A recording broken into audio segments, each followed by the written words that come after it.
Whoa. Hey, Gloria.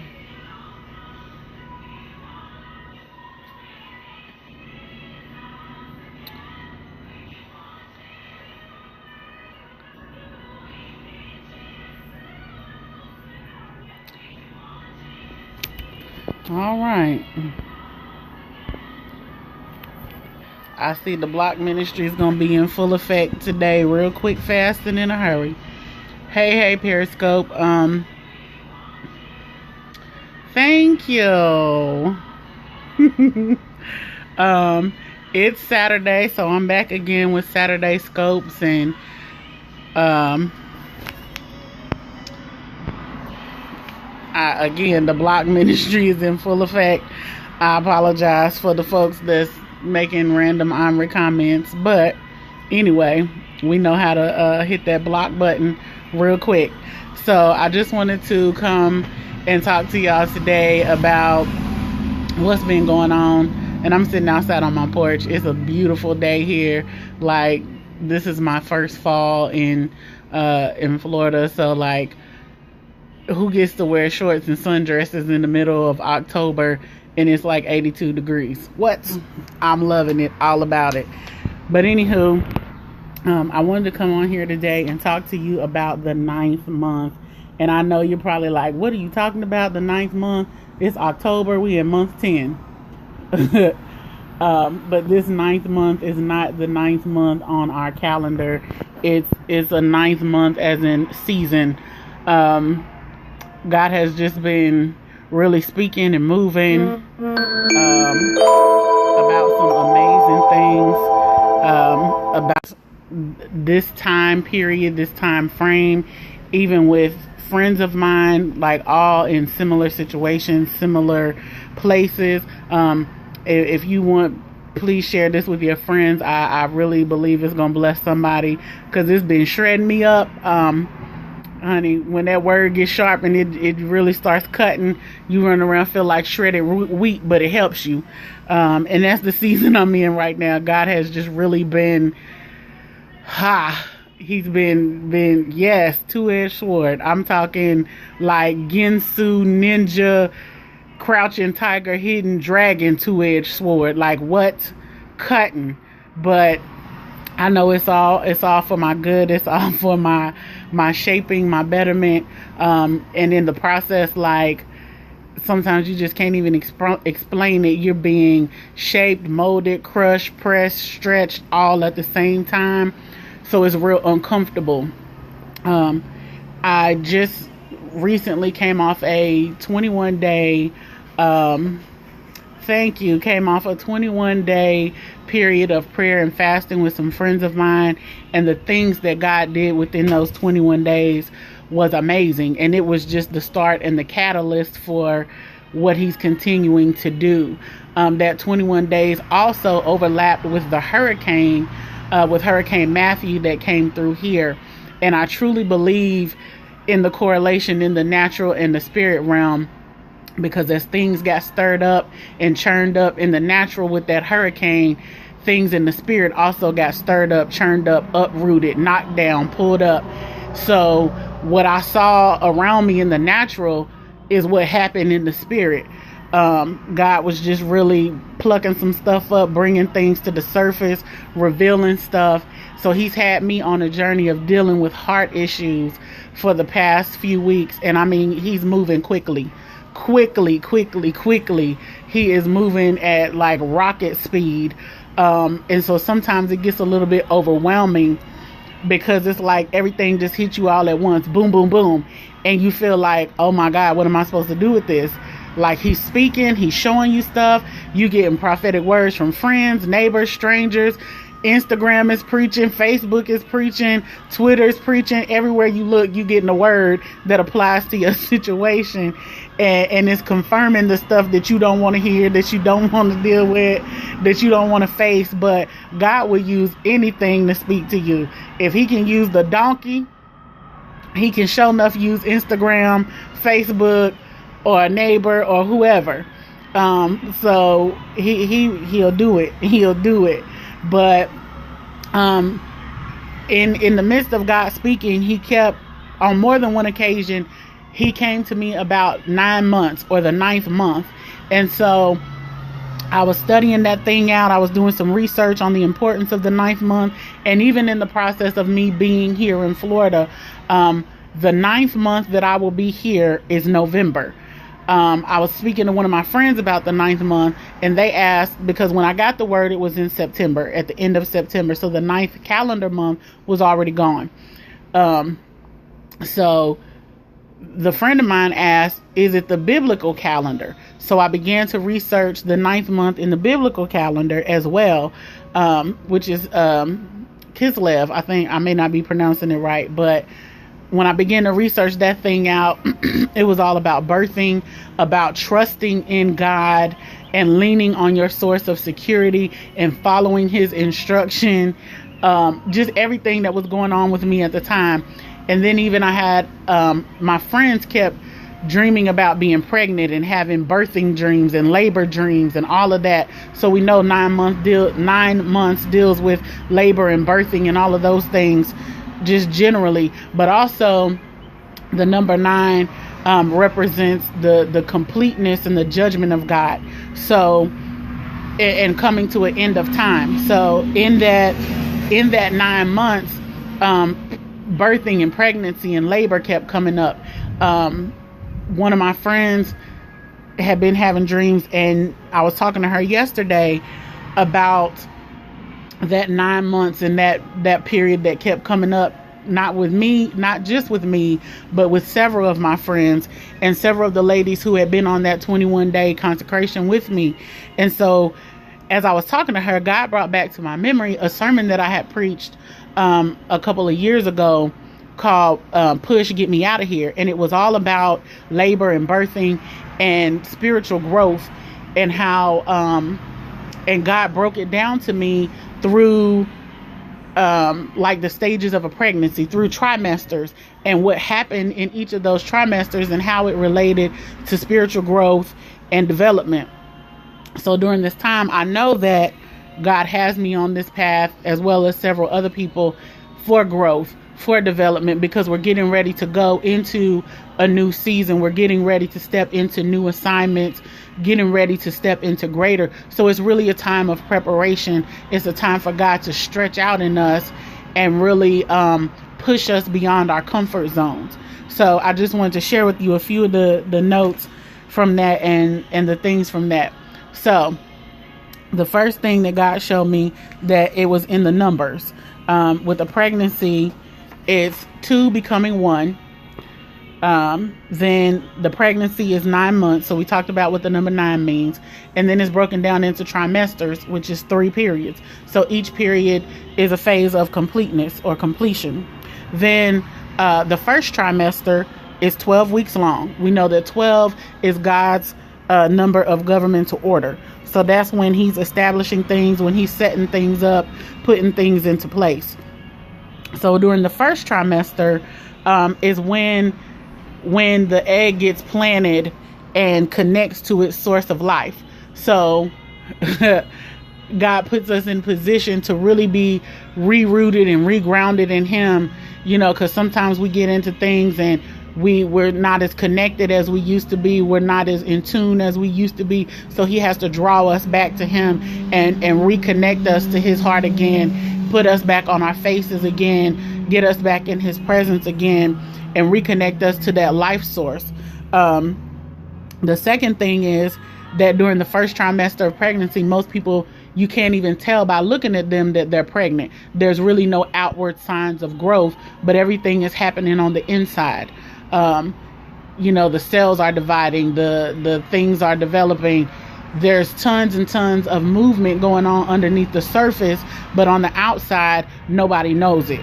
Okay, the last thing is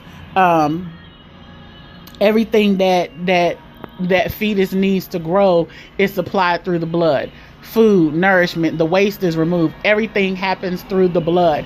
And it's really a time of covering, where God has to cover us and protect us, because we're in a very fragile state. You know, a lot of times when people have miscarriages, it's in that first trimester, and most people don't even announce that they're pregnant until they reach the end of it, because it's so risky for them to lose the baby. So the blood really, really is important in this phase, and that covering and protection. The last thing is the development of the major organs. Hey, mama. The brain is formed, which is your mind. The heart is formed, the seat of your emotions, and then all of your other internal organs. So it's the time where God really sets those things in order, where he deals with your thoughts. He deals with your emotions. He makes you deal with those heart issues and puts all of those things in order. And that's all during the first trimester, that first 12 weeks. The second trimester is all about kind of growth. It's where you feel more energized. You kind of, okay, I made it through this hard period. I'm coasting now. I'm okay. Like people that have morning sickness tend to ease up with that, but then you start to gain weight. And I'm not talking about physical weight here. I'm talking about spiritual weight. So you start to gain weight. You get more, you become more seasoned. That glory can sit on you. The weighted glory of God begins to rest on you, and you have an ease into what he's taking you through. So now you've gotten past all the nervousness and some of the doubt and the fear and all of those things. So you're kind of more comfortable in where you are and what he's taking you through. So then, this period is the time where the woman's uterus starts to expand, because God has to increase your capacity to hold what you're carrying, to hold what he's birthing on the inside of you, to hold and carry and nurture the thing that he's giving you to push forward.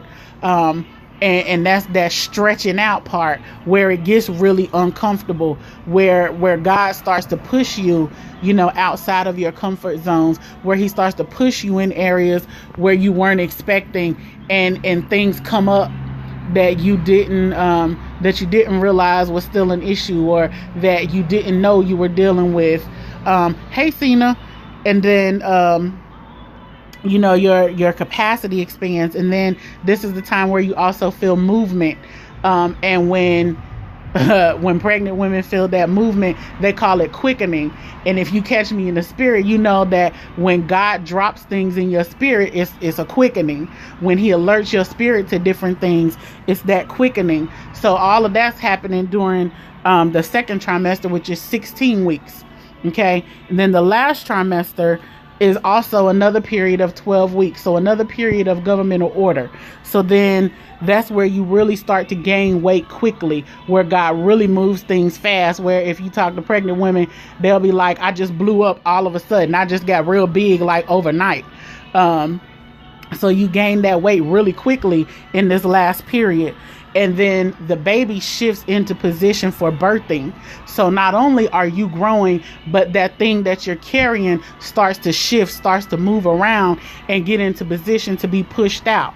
So now you've carried it to fruition, to this full-term pregnancy, and you're at 40 weeks. And we know that 40 is a number of testing and trials. So all of this whole process has been testing and trials. Okay, so then when you get in position for birthing, you have different stages of labor. So the labor is the process where it lets you know, okay, it's almost time to push, where you're getting closer and closer to delivery, and you really start to feel those pains. And as I was researching the 9th month, one of the things that it talked about was this season being a time of birthing pains. So it can be expected that in that 9th month, things get really uncomfortable. You start to feel those pains. You start to feel that pressure. You start to feel things move. And this is where you really have to do the work, where you're really going to be on your face, having to pray, having to fast, having to seek God for direction, because the work gets harder. The labor gets harder. The pressure increases. And then as you get through those stages of labor and it's time to push, this is really where you don't get eased out and God's not stretching out. He flat out just kicks you out of your comfort zone. That's when you feel like that that foot kicking you in your back, pushing you forward, whether you want to go or not.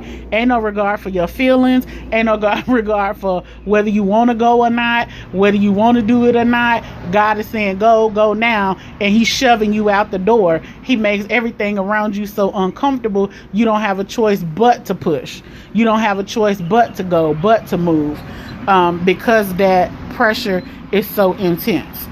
And then finally is delivery, and where you birth that thing out. But the process doesn't even stop there. Once it's out, you got to care for it. You got to nurture it. You got to feed it. You got to continue to grow it up in the spirit. So once it's birthed, don't think it's just done because, okay, I made it through this process. Yeah, you made it through that birthing process. You made it through carrying. You made it through nurturing. But now you got to feed it. Now you got to grow it up. Now you got to teach it. Now you got to walk with it. You got to hold its hand and teach it how to walk, teach it how to talk, feed it, all of those things. So this 9th month season, my God, it's like, it's real uncomfortable. As the old folks say, it's tight, but it's right. You gonna feel a whole lot of stuff. Like it's undescribable, some of the things that I've been feeling in this 9th month. But the other thing that that I found when I was researching the 9th month is that it's a time for those who have obeyed and trusted God, and walked out obedience, find a time of favor. So if you walk out this season in obedience, yes, Lord, Racina, come on, beyond words, and you can't even describe to other people what you're going through and what you're feeling, because it's different for everybody. Like Jesus, those when those pains hit you, it's like, for women, when you have those period cramps and it curl you up in the ball and you in the fetal position, it's like that, but in the spirit. And sometimes you feel it in the physical. Some of these heart issues that God has been making me deal with, I have felt physical pain. Like that thing hurt so deep. When he brought it back up, I felt physical pain. My chest hurt. One day I woke up, went to pray, and was in tears, cried for 2 hours, because God was just purging stuff, bringing stuff up, getting rid of stuff. But he told me that I gotta let him heal all the broken pieces for something that's coming in the next season. So if I don't do it now, then I won't be able to reap what's coming to me. So if you don't do the work now, if you don't endure the process now, you'll miss out on what's coming in the next season. You won't be prepared.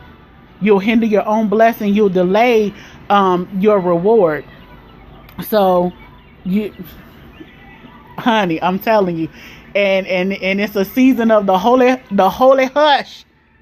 In this process, he gonna make you be quiet. Sometimes when them pains come, when them issues come up, he gonna tell you, shut up, don't say nothing. Keep your mouth closed, don't say nothing.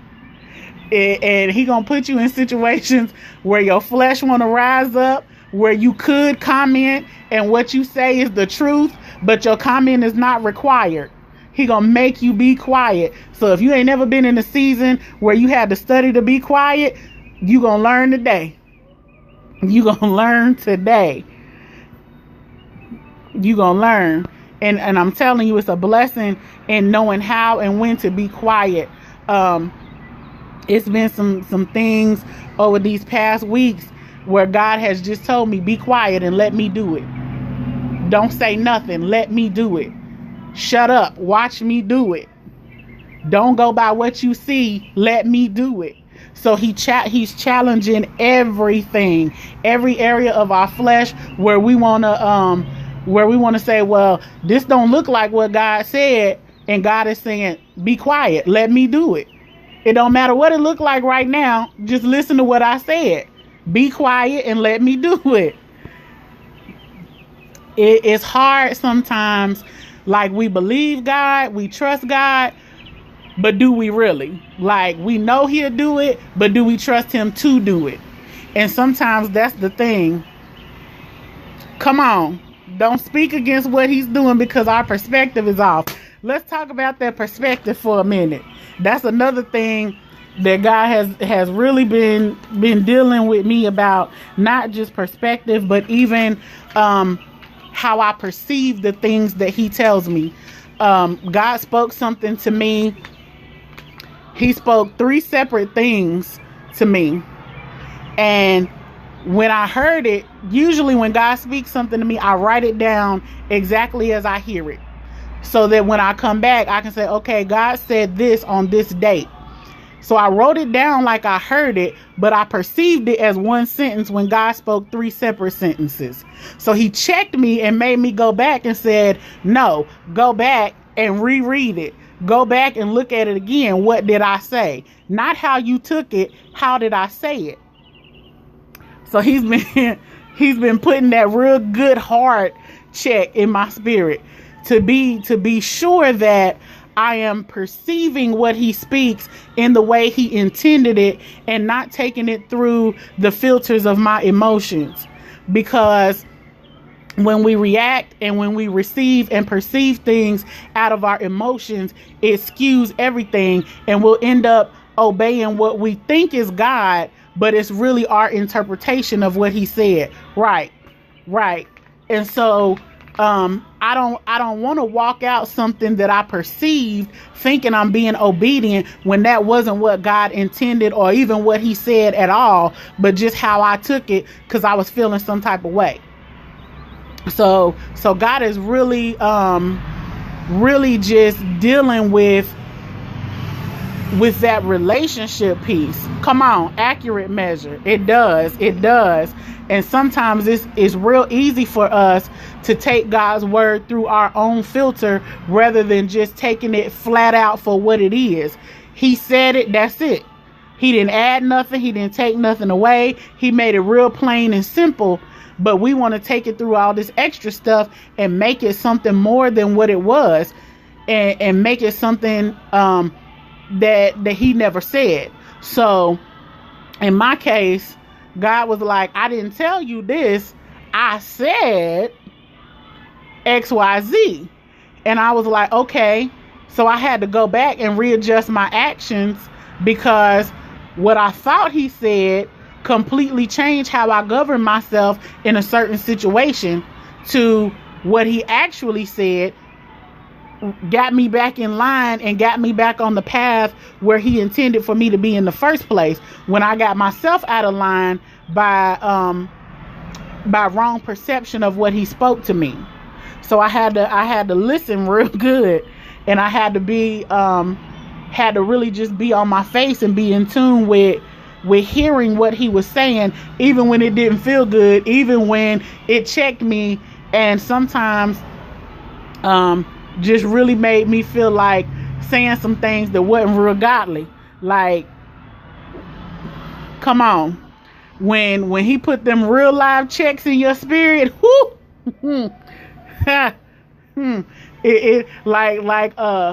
like Steve Harvey said, sometimes it just want to come out.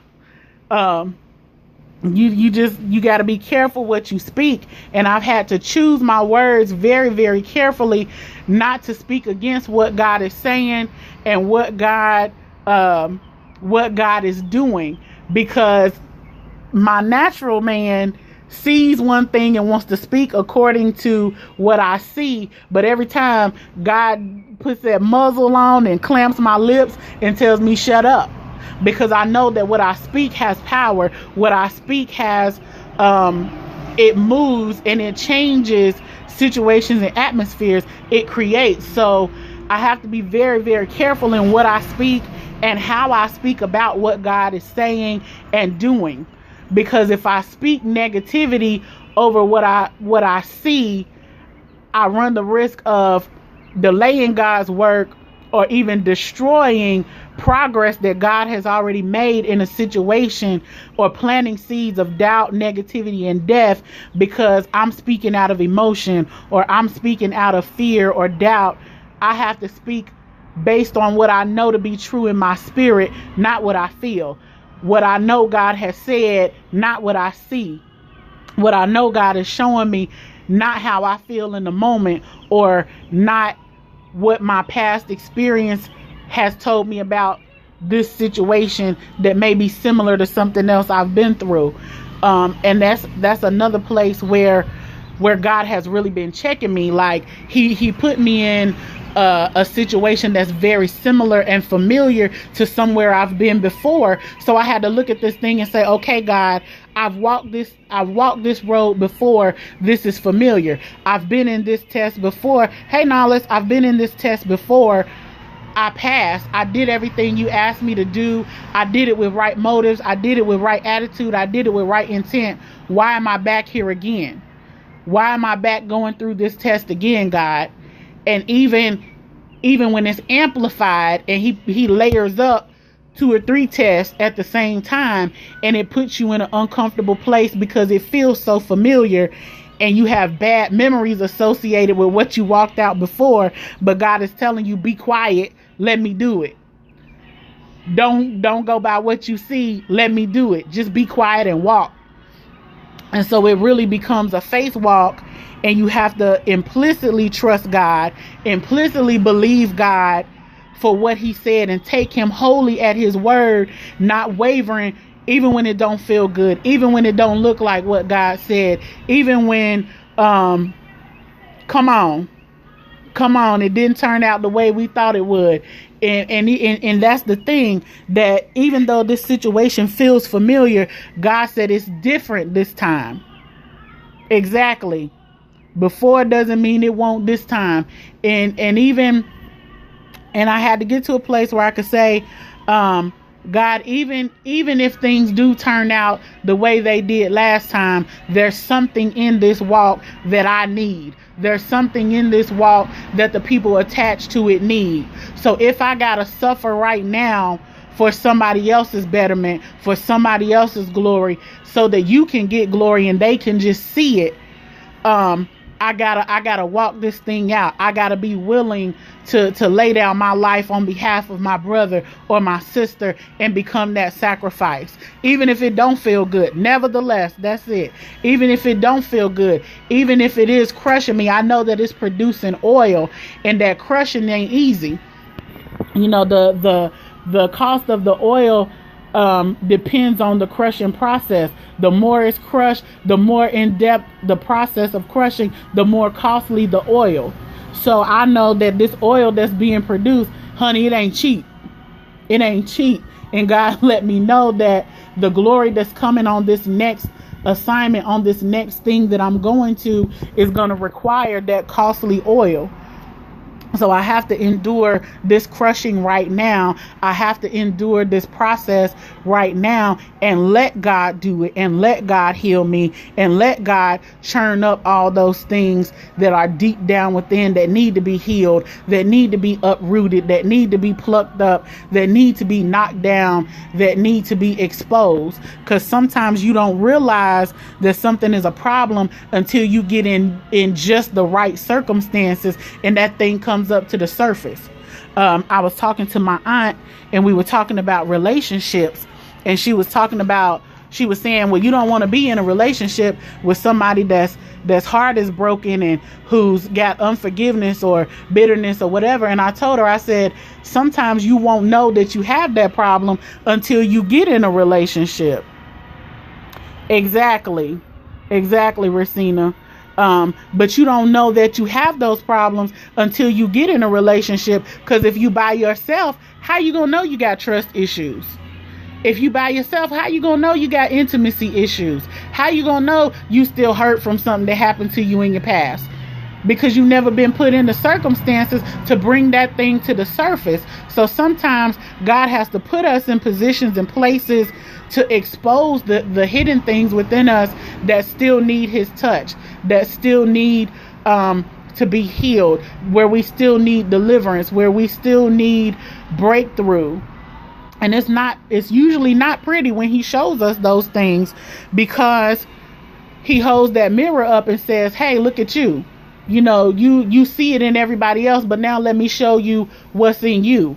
Let me show you who you are. Let me show you what's deep down in the wellspring of your spirit. Let me get you together. He'll allow us to do certain things in a place of brokenness, but there comes a time where he calls us higher, where we have to be healed and whole to move on to the next level, because we can't carry that brokenness into our next season. We can't carry that brokenness onto the people who are attached to us in the next place. We got to leave it at this city.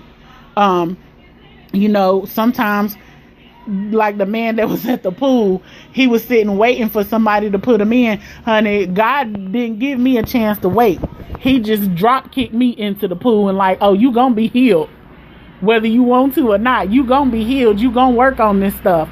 I was minding my business, and it was like I just got punted like a football. Bam, you in the water. So sometimes you don't get a choice. Sometimes he just go on and shove you in. Whether you can swim or not, whether you can doggy paddle or not, he throw you in the deep end and make you walk that thing out.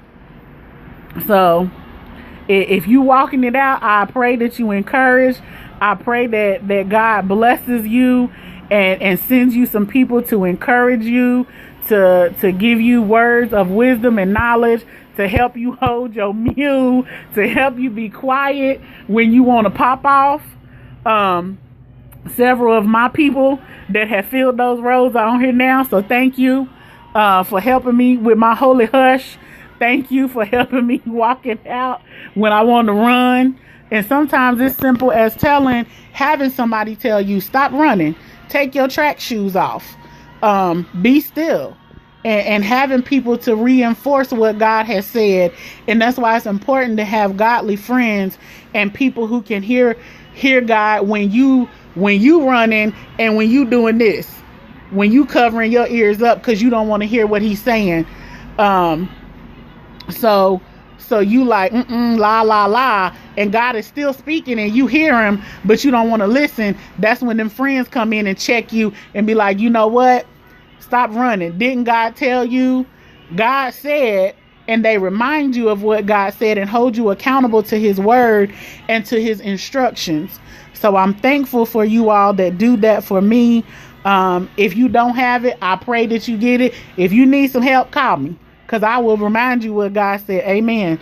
I'm Dorothy, I ain't got no choice. God just melted the rubber on the bottom of my track shoes. I can't run if I wanted to. I melted. You hear me? Melted. I'm talking about hot lava. I can't run. When I try to run, it's a bumper, it's a fence and a gate. He don't do nothing but let me run in circles. I'm like a little kid in a playpen. I can run, but I ain't going nowhere. And that's how he gonna keep on doing this. We can run, but we ain't running nowhere. Nowhere at all. We ain't doing nothing but slowing ourselves down. So if you running, sit real still. Real still. Go on and grab you a seat, get you a snack, get you a good cold drink, and sit on down, cause we in it. Until he says otherwise. Until nowhere.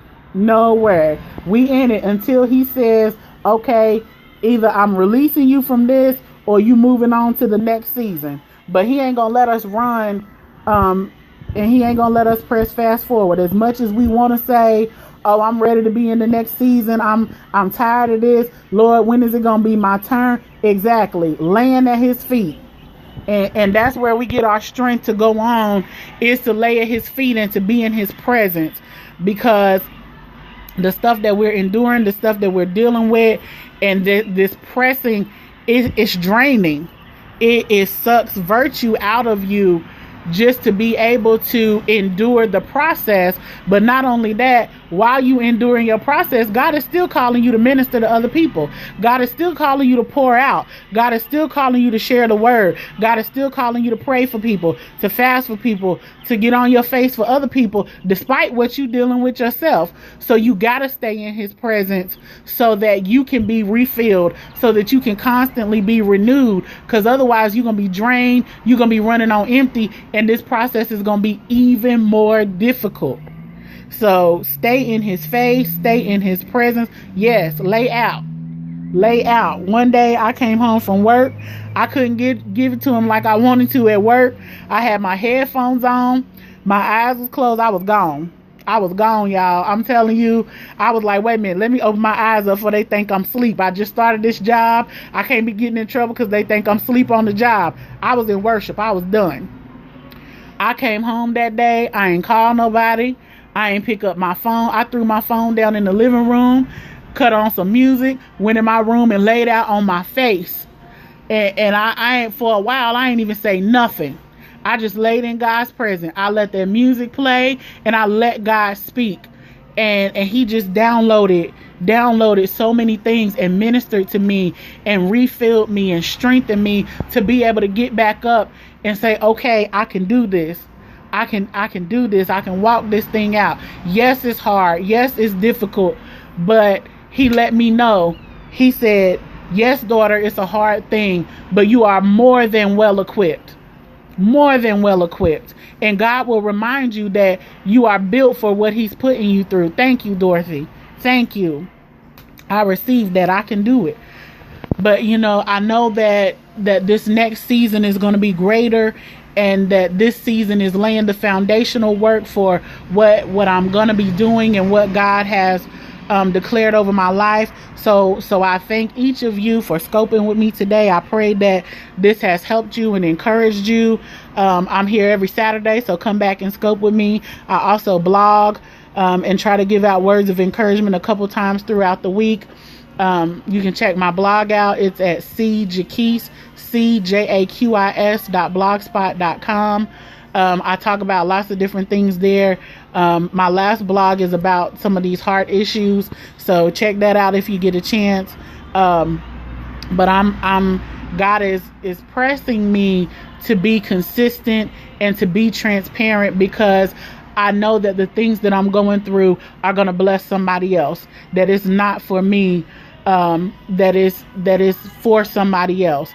Even though I have to endure it right now, it's going to bless other people. And even the ability of them to watch me go through with the right attitude, with the right motives, and walk out that obedience to God, that it's going to be a blessing to somebody else when they get in their process and say, okay, he brought you through. I know he can do it for me too. So I pray that each of y'all have a blessed weekend, have an awesome day today, a great week ahead, and I hope you'll come back and scope with me next Saturday. Be blessed.